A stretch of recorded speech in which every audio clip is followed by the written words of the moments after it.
बागेश्वर धाम सरकार हनुमान भक्त या जादू टोना करने वाली कंपनी, आरोपों में है कितनी सच्चाई, आइए जानते हैं। बागेश्वर धाम सरकार यानी धीरेन्द्र कृष्ण शास्त्री का दावा है कि उन्हें कोई चमत्कार नहीं आता है, वो तो बस हनुमान जी से प्रार्थना करते हैं। उनके मुताबिक वो टारगेट पे इसलिए हैं क्योंकि उन्होंने सनातन का झंडा बुलंद किया है, धर्मांतरण रोका है और घर वापसी करवाई है। सनातन में ऋषियों, मुनियों और सिद्ध पुरुषों की कमी नहीं रही, लेकिन सनातन की ही आड़ में ढोंगियों, अधर्मियों और पाखंडियों की भी सूची बहुत लंबी है। बागेश्वर धाम सरकार का नाम तो आपने सुन ही लिया होगा। मध्य प्रदेश के छतरपुर में बागेश्वर धाम से आश्रम चलाने वाले धीरेन्द्र कृष्ण शास्त्री उर्फ बागेश्वर धाम सरकार का सच आखिर है क्या? अपने बयानों से बागेश्वर धाम सरकार पहले ही विवादों में आ चुके हैं, लेकिन मौजूदा तूफान नागपुर में उनके कार्यक्रम के दौरान उठा। धीरेन्द्र कृष्ण शास्त्री वहां राम कथा करने पहुंचे थे, लेकिन अखिल भारतीय अंधश्रद्धा निर्मूलन समिति ने आरोप लगा दिया कि दिव्य दरबार और प्रेत दरबार की आड़ में धीरेन्द्र शास्त्री जादू टोना करते हैं। इस बीच ऐसे वीडियो वायरल हुए जहां धीरेन्द्र कृष्ण शास्त्री अपने भक्तों के बीच कथित चमत्कार करते दिखाई देते हैं। बागेश्वर धाम सरकार का दावा है कि उन्हें कोई चमत्कार नहीं आता, वो तो बस हनुमान जी से प्रार्थना करते हैं। उनके मुताबिक वो टारगेट पे इसलिए हैं क्योंकि उन्होंने सनातन का झंडा बुलंद किया है, धर्मांतरण रोका है और घर वापसी कराई है। सवाल पब्लिक का है कि बागेश्वर धाम सरकार हनुमान भक्त है या जादू टोना चलाने वाली कंपनी। क्या बागेश्वर धाम सरकार सनातन की आड़ ले रहे हैं या सनातन वाकई निशाना है? अंधविश्वास ही मुद्दा है तो मिशनरियों के अंधविश्वास पर सवाल क्यों नहीं? यही है पब्लिक का सवाल। बागेश्वर धाम सरकार खुद को चमत्कार करने वाला नहीं मानते, लेकिन दावा होता रहा है कि धीरेन्द्र कृष्ण शास्त्री को खुद के दरबार में आने वाले सभी लोगों की कुंडली बिना बताए पता होती है और वो पर्चे पर सब लिख भी देते हैं। आप बागेश्वर धाम सरकार के व्यक्तित्व को बेहतर तरीके से समझ सके। उनमें तेवर तो है, सही है या गलत, मैं इसे दर्शकों पर छोड़ता हूँ। अब आपको नागपुर का पूरा मामला समझाता हूँ। नागपुर में 5 जनवरी से 13 जनवरी के बीच राम कथा का आयोजन हुआ। इस कार्यक्रम में बागेश्वर धाम सरकार 5 से 11 जनवरी तक मौजूद रहे।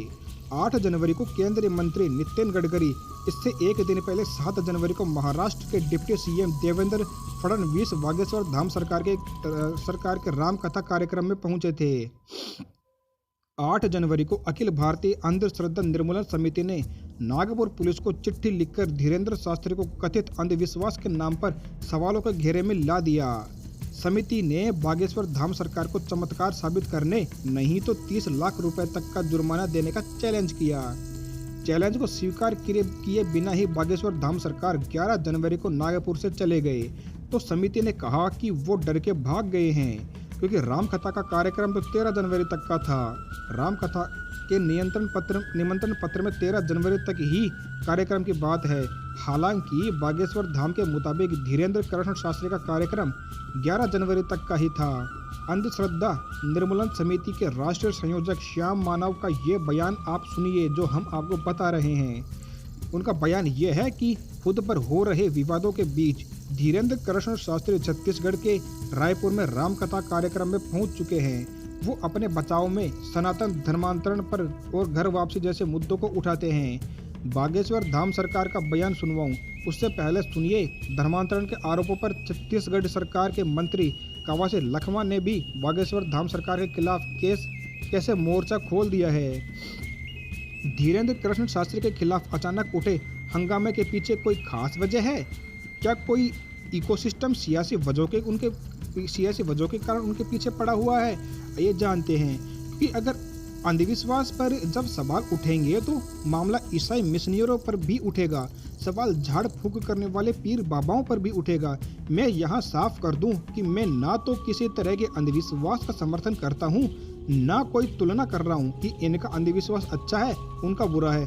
लेकिन ये बात इसलिए उठा रहा हूँ क्योंकि धीरेन्द्र कृष्ण शास्त्री उर्फ बागेश्वर धाम सरकार का भी एक पक्ष है जिसके मुताबिक वो सनातनी है, इसलिए टारगेट पे हैं। सुनिए वो क्या कह रहे हैं और पब्लिक का आखिर इस मामले में सवाल क्या है वो हम आपको बताते हैं। बागेश्वर धाम सरकार पर अंधविश्वास फैलाने के आरोपों में कितनी सच्चाई है यह पब्लिक जानना चाहती है। बागेश्वर धाम सरकार पर उठे विवाद में सनातन धर्म की एंट्री क्यों हो गई है, ये पब्लिक जानना चाहती है। बागेश्वर धाम सरकार बहाना है, क्या असली में लड़ाई है या फिर अंधविश्वास धर्मांतरण की है? ये सब पब्लिक का सवाल है। ऐसी ही और खबरें जानने के लिए आप हमारे साथ बने रहिए। जैसे ही नई खबर आएगी हम आपको अपडेट कर देंगे।